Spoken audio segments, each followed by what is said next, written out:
সাবেক উপদেষ্টা মাহফুজ আলম এবং সাবেক এনসিপি নেত্রী ডাক্তার তাসনুভা জাবিন প্রধানের নেতৃত্বে নতুন রাজনৈতিক প্ল্যাটফর্ম অল্টারনেটিভসের ন্যাশনাল অর্গানাইজিং কমিটি গঠিত হয়েছে। এই কমিটিতে মোট 17 জনকে অন্তর্ভুক্ত করা হয়েছে। শুক্রবার আংশিক এ কমিটি ঘোষণা করা হয়। নিজেদের ফেসবুকে বিষয়টি নিশ্চিত করেছেন মাহফুজ আলম ও ডাক্তার তাসনুভা জাবিন।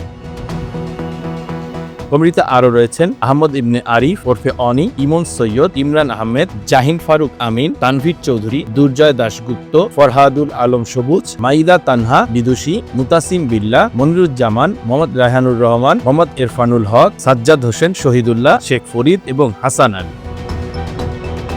অল্টারনেটিভসের পক্ষ থেকে জানানো হয়, বর্তমান রাজনৈতিক প্রেক্ষাপটে তরুণদের সক্রিয় অংশগ্রহণ এবং নতুন রাজনৈতিক চিন্তার বিকাশ খুব জরুরি। বিশেষ করে তারা লক্ষ্য করেছেন যে দেশের রাজনৈতিক ও সামাজিক প্রেক্ষাপটে ছাত্র জনতার আশা ও স্বপ্ন অনেকাংশে হ্রাস পেয়েছে। এই পরিস্থিতি মোকাবেলায় জুলাইয়ের ছাত্র জনতার হারানো স্বপ্ন পুনরুদ্ধার কমিটির অন্যতম উদ্দেশ্য। নতুন কমিটি দেশের বিভিন্ন জেলায় সাংগঠনিক কার্যক্রম পরিচালনার পাশাপাশি ছাত্র, শ্রমিক, কৃষক ও সাধারণ জনগণকে সংলাপ ও যোগাযোগের মাধ্যমে একত্রিত করে সংগঠন গড়ে তোলার কাজ করবে।